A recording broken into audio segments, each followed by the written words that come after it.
Good morning, everybody, and thank you very much for all the views, likes, and comments we have got through the past 3 days. Now it's day number 4, the final day here at FESPA in Berlin 22, and of course we want to talk to Michael Ryan from FESPA. So let's dig directly into it. Morning, INKISH. Good to see you. Welcome to the final day of FESPA in Berlin. Thank you very much. You know, I can't help thinking about you must be so happy to have all that music in the background, right? This is where I start dancing live on TV. Okay, that's fine. Okay, we just take a little. This is my intro music, everybody. Yeah. So let's go with it. Run with it now. No, let's see. Can you hear us? Okay. I mean, actually the noise and the sound and the atmosphere, that is just part of the FESPA experience, isn't it? Yes, of course. Yeah. This is it. The eye of the tiger, the eye of FESPA. Yeah. It's been tremendous 4 days for the event. We're now in the final day. The excitement for people coming back to live events. Of course, we had our event in October in Amsterdam, but now look, everybody's here. Amsterdam was just rehearsing, right? Just rehearsal. Yeah. Getting back, and now we're back, and everybody is saying to me on the floor, busy show, amazing. And also one person said to me yesterday, they said, it feels like home. They come into the venue, they see the event, and they're like, oh, this is FESPA. This is the FESPA we know and love. And you know, I have actually spoken to quite a few exhibitors during the show, and they have rang the bell, which is one of the reasons why you exhibit, right? Exactly. Yeah. It's the customers of the exhibitors, they're here to buy. Yeah. Okay? They're ready to invest in their futures, whether that is in the finishing, the latest print machinery. I'm sure you've seen the big machines from Durst and Fujifilm. 100%, yeah, of course. And we have one thing is the machines, but what is more important is the people in our And it's quite annoying. It's so nice to have the music, but it's in a conversation. It's a little bit stressful, right? Should we walk down a little bit? Should we walk a little bit? Yeah, we can walk a little bit, just because it's maybe we can go. This was not planned, but this is actually one of... We're here, this is a live event. This is what happens. We're walking down the aisle. Yeah, there we go. This is FESPA. You're always in a good mood, aren't you? I mean, whenever I see you, it's always smiling. I'm not always in a good mood. Okay, but often. But I would say it's, you know, if the exhibitors are happy, if I see it's busy, if I see the decisions that we've made as FESPA, if I can see that I mean, here you have one of your gold sponsors, right? If I can see that they're working with people, if I can see that they're doing business, then even the things that we've done. So as an organizer, we make little changes. Were you here in 2018? Yeah. So remember, we were upstairs and downstairs. I do remember, yeah. So everything is on one level. Yeah. Which has made it so much easier. And also the new hall is S25, is a new hall, right? No, 27. 27, which is entirely new, and this beautiful is also hall. So amazing, yeah. They're well connected, which is good. Very good. Let's move a little bit further away. Yeah. Let's put the music on. Music. That's good. Basically, it's just pure happiness, isn't it? Exactly, and it's the buzz, and I know that. And now we go to the car wrapping. We're heading towards the car wrappers, where they're probably going to put some more music in on it. Probably. But what was important for me as FESPA is that we had the opportunity to come here to see the first event in April at the FESPA Berlin, to see how that... Oh, just another expo. Fruit Logistica, fruit and vegetable exhibition. But I came here as FESPA... I hope they had a fast turnaround. It was incredible. Yeah. But for me, it was important to walk around the venue as a visitor, to experience getting lost in a hall, because we've all got lost in halls. We all need to know. Yeah. So we've made little changes that people won't notice, but I notice. But it's been an incredible impact on the show. So, you know that I've been writing articles about the value of a trade show, and I think that a lot of people have actually kind of misunderstood my motive, because I didn't think that there was not a need for trade shows. I just thought there was a need for constant innovation.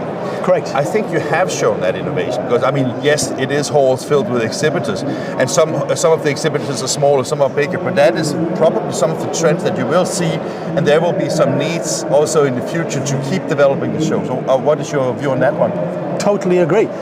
Look, we've been through a very interesting period.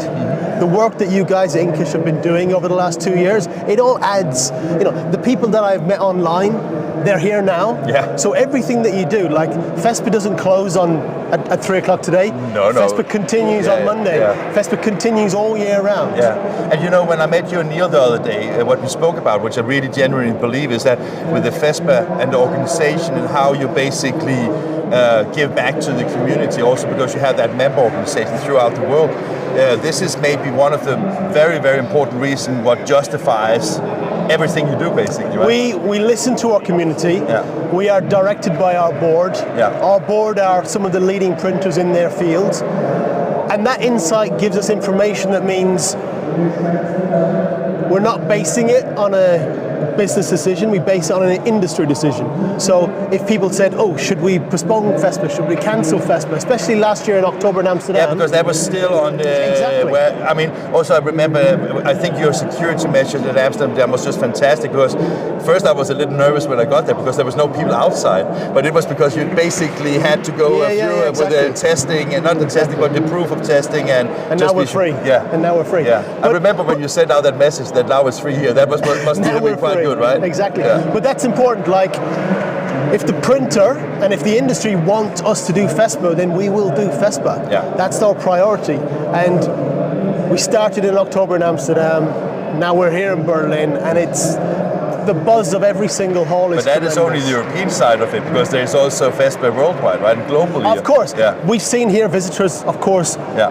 Everything's been lifted, so visitors are coming in from all across the world. I've seen the USA, Australia, Brazil, Vietnam yesterday, all these countries coming in. We do have an incredible portfolio. Our profit for purpose of FESPA is that we invest back in the industry. Yeah. And those events, they are specialty events. So in September, we're in Mexico City, which hopefully that I'll be able to get to, because it's been a number of years. And then in December, we're in Istanbul for FESPA Eurasia. And next year, back in Sao Paulo in Brazil. Isn't that just amazing? Exactly. Yeah, and I mean that global community, and I mean it must also be exciting for you personally to get that, because I mean there is a lot of similarities in the industry across the world, but there's also the nice little differences where you can learn from cultures that are different, and you can see how vendors address the markets a little different from. What was interesting, because you've seen the Printerius feature, yes? Yeah. What was interesting for me yesterday was that I had a moment yesterday to have a look around. You actually had a moment. Enjoy what we've created here. Yeah. And I met two printers from Brazil, and they were in Printerius, and they were pointing at products and materials, and they were saying to me, "Where's this from? Who is this? We need this product in Brazil." So sometimes you might think on the global FESPA shows, you might think, okay, this is what the industry needs, but it's what the industry needs worldwide. So now we know that Brazil is in a similar situation. People are talking about sustainability, people are talking about web to print, they're talking about automation, and that's worldwide. And we as FESPA, we can share that information worldwide. One of the things I like about the FESPA organization also when I come to a show like this is that, in all the segments across the industry, from commercial to packaging to signage and all these things, I see also a use of omnichannel. I mean, I see your camera teams. I see your website. Can't keep up. Yeah, I mean, it's great because sometimes people might think that this industry will die because we change into different areas, but all the new technologies basically just substantiate the value of the different media, right? Mm-hmm. It's creating that. You're seeing, I'm following everything on Instagram. I'm following every hashtag FESPA. I have to have a Instagram page then. Every hashtag FESPA is out there, so that's what we're doing, and we're seeing that engagement, and that engagement is bringing people together. Yeah. I've met people here that I've met on social media. Yeah. Yesterday I got a call from a podcast in Germany, and we did an interview yesterday, and I've known this guy for many, many years, and the first time we met, and it's just that building the excitement, letting the industry know what is FESPA. We are a specialty printing event. I mean, I can tell you when we were talking about how to cover FESPA this year, was like, okay, I think we actually put a kind of slogan saying that how more instant can it be than live, right? Exactly. So we thought that it was great because it keeps a pressure, and I think also when you look at, we have actually filmed live 5 hours a day. It's been like tremendously interesting to see the diversity of all the exhibitors, from media, from the substrates to software, to hardware, to the people, to the announcement of new products. And as I said to you before, that people are actually getting the sales, which is what justifies the investments of going, right? I mean, exactly. I think it's. I think you have done a fantastic job. So I'm really pleased that we are allowed to be a part of fantastic. This show. It's this is okay. There are still many challenges in the world right now. 100%. Yeah. I'm not sure if I'll be able to get home on Sunday back to the UK. Really? So we'll see if we can still get home for the flights. Because your passport has expired? No, or? not yet. No, not yet. No. Okay. But it's like literally, there are still many challenges. Yeah. Okay. And what's really important is that people around the world now, they're focusing on events. Yeah. They're focusing on FESPA for the year ahead. Yeah. They're saying they're putting those 4 days in their diary and saying, look, FESPA May next year in Munich, FESPA March 2024 in Amsterdam, and then they're going to use that as their business networking. Yeah. And that's where we're all going to come together. Yeah. We all have to be mindful of sustainability, of our carbon footprints and all of. And it's the most important that we're using and utilizing this time as much as possible. Precisely, last question, I think. I was just wondering, because, I mean, it's not a secret that, I mean, of course, the COVID has hit many businesses from exhibition company organizers to printing companies to vendors tremendously hard. I think there has kind of been a bubble that was building up for now getting out of the COVID. Correct. And I think, from my perspective, it's almost like there's too many shows starting right now. Is that a concern that you see part of getting that exposure that you need? Because, I mean, as you say, FESPA is giving back to the community and to the organizations and how we build this community.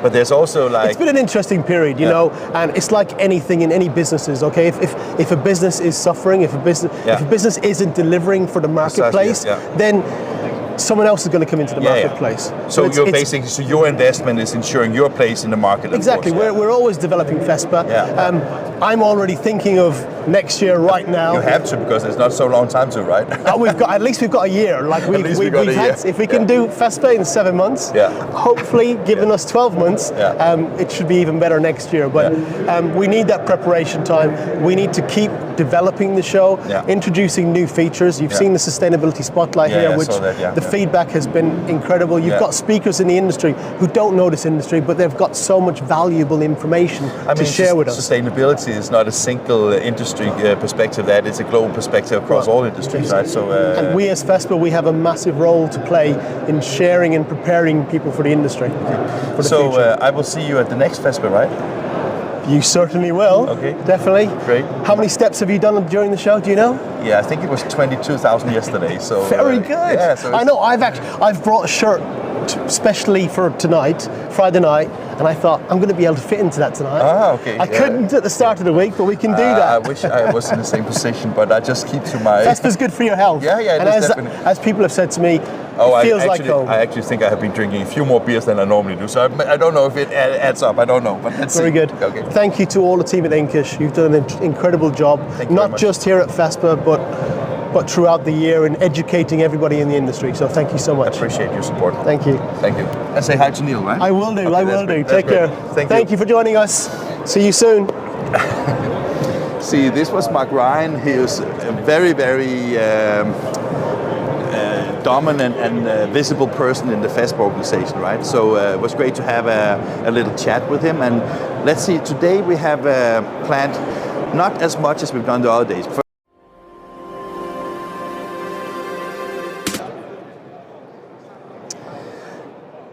As I mentioned before, it's the fourth day here and the last day at FESPA. I must admit that I think everybody's very tired. So it's a little bit more quiet today. So I have made a few notes here, what I would like to talk about, because this is kind of an evaluation of the FESPA show. It's not just based on what I think, it's also some of the people that we've been talking to, not just exhibitors, but also some of the guests here.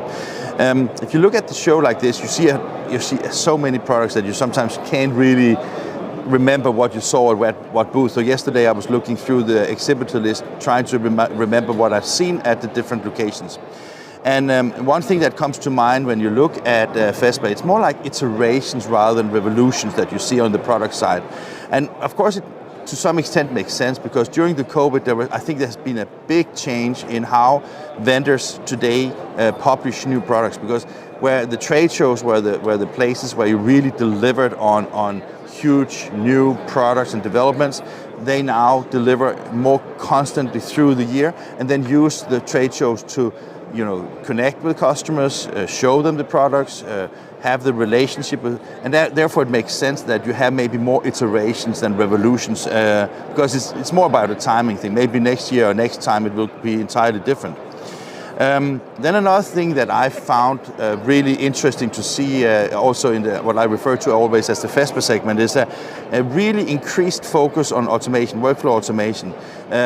Yesterday we had a demo within Focus showing the onboarding process, how you can actually automate that process to make the experience better for both the customer and for the printing company. And this is something that is becoming more and more universal, that automation is, because, I mean, it's needed because you have faster and faster turnaround and requirements, the machines get faster. So of course you need to minimize the waste time that you might have as part of the thing. Quite important things from the show and takeaways that I believe is thing. And then the last thing for this little thing, I will be back in a second again, but there's a tendency to bigger is better. You see companies like Durst, you see companies like Hanglory, you see companies like Fujifilm really building up machines that are really going into the very large format of things. So bigger is better in the sense that that is something that you continue to see. Then I also think that the sustainability agenda, you see it everywhere, from recycling, from cradle to all the things that of course is a part of the agenda that we can simply not dismiss the fact that of course customers will require more and more products and a more sustainable and a defined life cycle of not only the products and the substrates, but also how the machines are built. The last thing is that I see partnerships. I wouldn't say that people are not very open-minded in the industry to partner, but it seems that it's a clear tendency for more and more partners. We spoke to Jens Hermann from Seiko yesterday, and basically we also spoke to the Epson guys, and basically both of them produces inkjet printheads, and rather than just putting them in their own machines, now they of course, like with Fujifilm, like with Ricoh, with Kyocera, see the printheads being used in more and more applications, more and more machines, and not only because they want to sell, but also because the increased development cost of these technologies require a lot of investments, and therefore of course you need to share the revenue, making sure that these things are happening. Let's take a short break and find another location. We are actually just here behind us. We have the HP booth. HP is one of the gold sponsors of FESPA. They have a really nice booth where you showcase, of course, the products. This time we didn't have any opportunity to talk to anybody from HP, but we will soon. I'm sure about that. So see you in a little moment.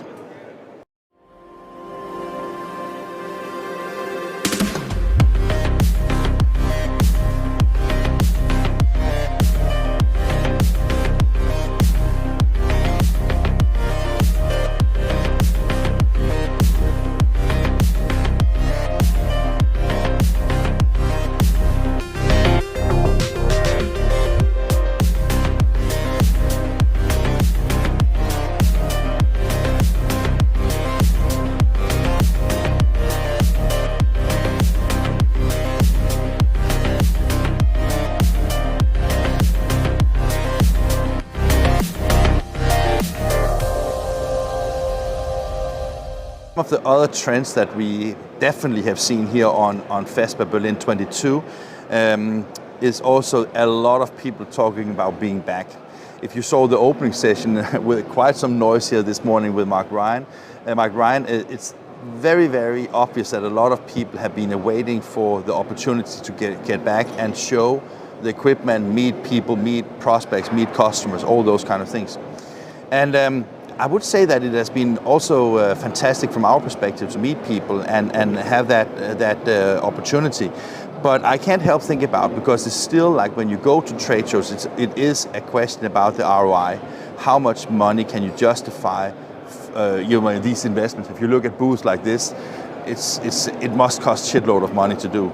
So and you know, talking about that, ROI is not so much about volume of visitors. It's actually orders that is important, of course, but it's also about the quality of the people visiting a trade show like this.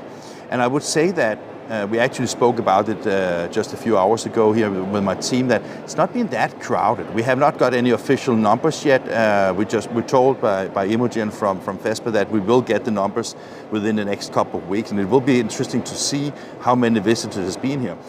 We also kind of discussed that there's some more like dance hours. So from around 10, 11, it starts at 10, but from 11 maybe to like 1, maybe 2 o'clock, it was much more dense in the visitors. The first day was not so well visited. The 2 other days were quite well visited, and now it's the opening of the third day, and as you can see, there's not so many people here, but I mean, it's still like a few hours before the show closes, so of course there's a lot of opportunities for people to get back here.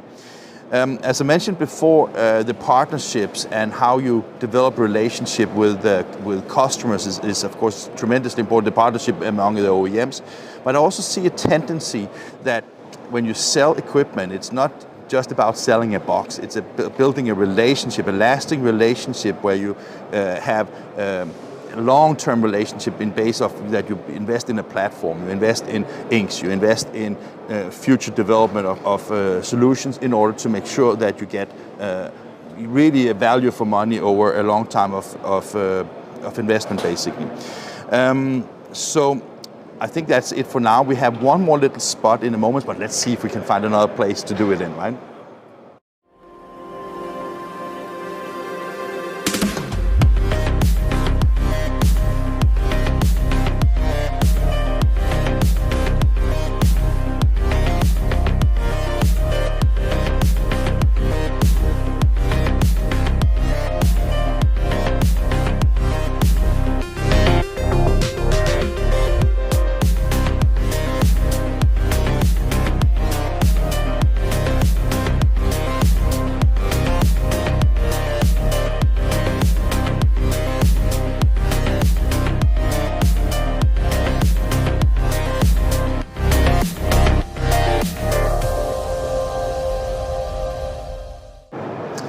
Everything good come to an end, and we are about to finish our live streaming here from FESPA.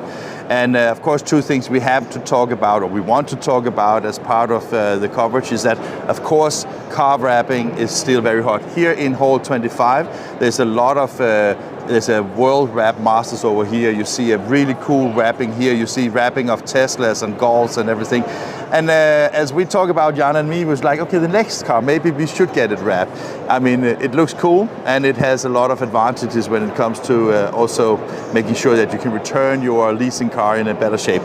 The last thing I also want to mention is that we see a tremendous interest in textile, garment, t-shirt printing in basically all the halls. If we go to Hall 27, that's a place where you have Cornet and Aeon, Brother, and you see a lot of substrates within both cotton and within synthetic, like polyester-based textiles.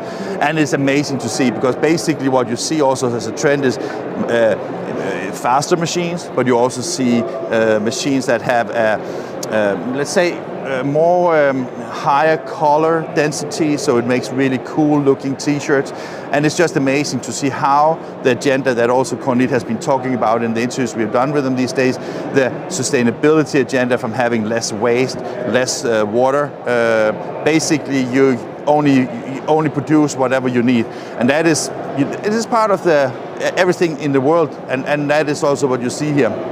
From our side, I just want to say thank you very much to my wonderful team, Jan, Giga, and Henrik. We have been covering FESPA, in our opinion, quite intense here during the past days. We have spent some time getting to know some new equipment. We have learned our lessons, so we basically will try to make it a little bit better for carrying the heavy equipment when we go to Printing United in October. And basically try always to be up to speed with the latest and newest way of making the industry come to you when you can't be here yourself. So my name is Morten, I'm the editor of INKISH, so thank you very much for this time, and checking out from FESPA Berlin 22.